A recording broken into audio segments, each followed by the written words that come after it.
Salve amigos do canal Detetives Vascaínos, estou de volta após aquele empate de ontem diante do Bragantino, onde o Vasco apresentou dois tempos distintos, né? Mas no final foi aquele Deus nos acuda para segurar aquele pontinho que pode, de repente, fazer a diferença lá na frente. Mas isso tudo, meus amigos, é assunto para daqui a pouco. Nesse boletim, vamos analisar aí um empate em Bragança Paulista, ouvir o técnico Ramon Dias, que acabou expulso de campo, né? E desfalca o Vasco no domingo diante do Atlético Mineiro e fazer algumas constatações. A principal, o Vasco precisa ainda se reforçar.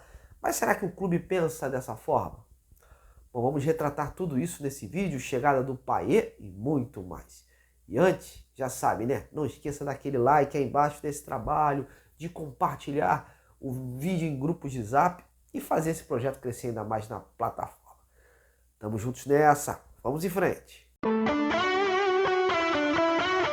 Bom, vamos então repercutir aquele empate de ontem em Bragança Paulista, né, que fez o Vasco encerrar o primeiro turno de uma maneira simbólica na penúltima colocação do Brasileirão, né, com 13 pontos, em que pese ter um jogo a menos em partida que será disputada mais à frente contra o América Mineiro. A situação do Vasco ainda é delicada, né, são 5 pontos de distância para o primeiro fora da zona, mas ainda tem muito chão pela frente para percorrer, né, meus amigos? Um segundo turno todo.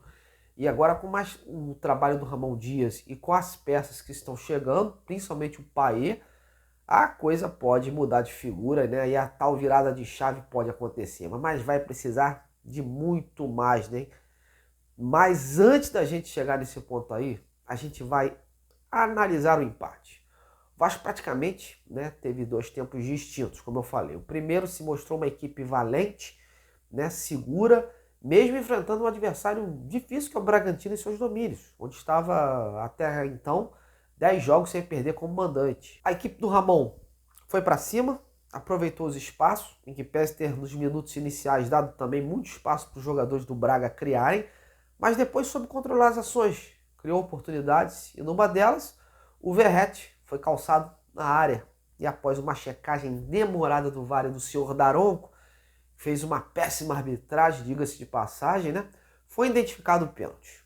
Consciente e com categoria, o argentino demonstrou toda a sua frieza de sempre e conseguiu botar o Vasco em vantagem. Mas eis que quando a gente achava que o Vasco ia levar essa vitória para o vestiário, meus amigos, os jogadores cochilaram nos acréscimos e permitiram o cara do Bragantino sozinho chutar e fazer aquele gol após uma cobrança de bola parada, né, de escanteio. Desatenção total e uma ducha de água fria, né? Mas aí veio o segundo tempo e o torcedor voltou a nutrir esperança que o time iria evoluir e crescer de produção, né? Como aconteceu contra o Grêmio. Porém, o que a gente viu em segundo tempo praticamente foi um ataque contra a defesa. O Vasco abdicou de jogar, pouco criou e viu o Bragantino, mesmo de forma desordenada e no abafa, a ameaçar mais vezes o gol do Léo Jardim. E se tivesse mais qualidade lá na frente, olha, faria, viu?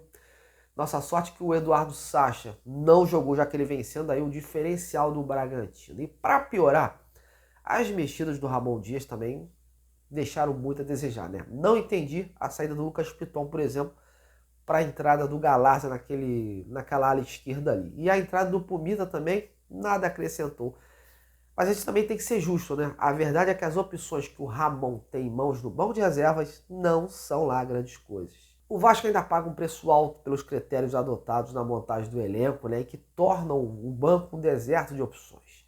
De qualquer forma, o ponto pode ser comemorado sim pelas circunstâncias. Ainda mais sendo como visitante contra um adversário difícil a ser batido nos seus domínios, que é o Bragantino. Mas que o Vasco deixou a desejar, isso deixou. Não tem como passar a mão na cabeça, né? Bom, mas após a partida, o técnico Ramon Dias lamentou alguns erros, mas elogiou a postura aguerrida do grupo e disse que o importante é seguir pontuando. A coletiva terminou tarde, em vez de eu trazer a fala dele aqui, eu vou destacar o que melhor ele falou. Ele disse que é preciso dar confiança à equipe, né, porque tem muito jogador comprometido para sair dessa situação. E até destacou que em 2 partidas o time conseguiu 4 pontos e agora espera que junto com a torcida do Vasco mais resultados positivos ocorram para que o time possa seguir crescendo e lutar até o final. Ele até lamentou, né, a ausência do Praxedes, disse que o Praxedes fez muita falta aí para essa partida de hoje. Mas o argentino está confiante, diz que o grupo está aguerrido, o grupo está querendo, né? Então está pregando essa união aí, né? E que essas oscilações vão acontecer. Óbvio que o Vasco agora vai ter que fazer um segundo turno impecável, né? E que tenha o mínimo de erros possível para possa atingir seu objetivo, que é a manutenção nessa Série A. Bom, e agora o foco é o reencontro com a torcida do Vasco, né? E que vai acontecer domingo às 11 horas no Maracanã. O Vasco conseguiu uma liminar na justiça ontem à noite que garante o time do jogar no estádio, já que o clube está impedido, né, temporariamente de jogar com a torcida em São Januário. Domingo é contra o Atlético Mineiro do Filipão e a expectativa é que o Vasco mostre a sua força, mostre a sua evolução e consiga aí os 3 pontos. Outro resultado não pode acontecer, né? É início de turno e a partir de agora todo jogo é uma final para o Vasco. E antes desse jogo, a torcida do Vasco vai ter um compromisso importante também. Só que no Aeroporto Internacional Antônio Carlos Jobim, o Galeão, no Rio de Janeiro, onde o francês Dimitri Payet vai chegar às 5h20 de quarta-feira. E olha, da manhã, hein?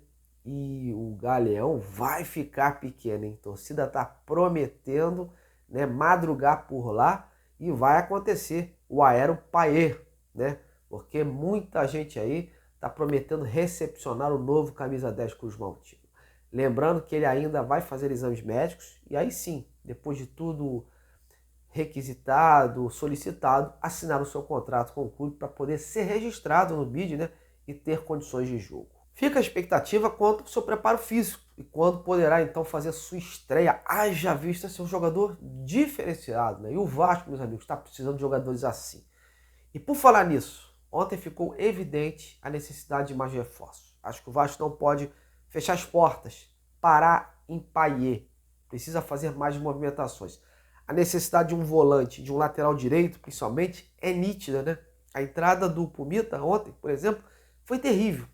E dentro do clube, ainda não há uma posição assim oficial sobre essa questão de novos reforços, né? O que eu posso dizer para vocês é que o Vasco tem até o dia 25 de agosto para fazer as novas contratações de jogadores que tenham ficado livres, né, no período da janela.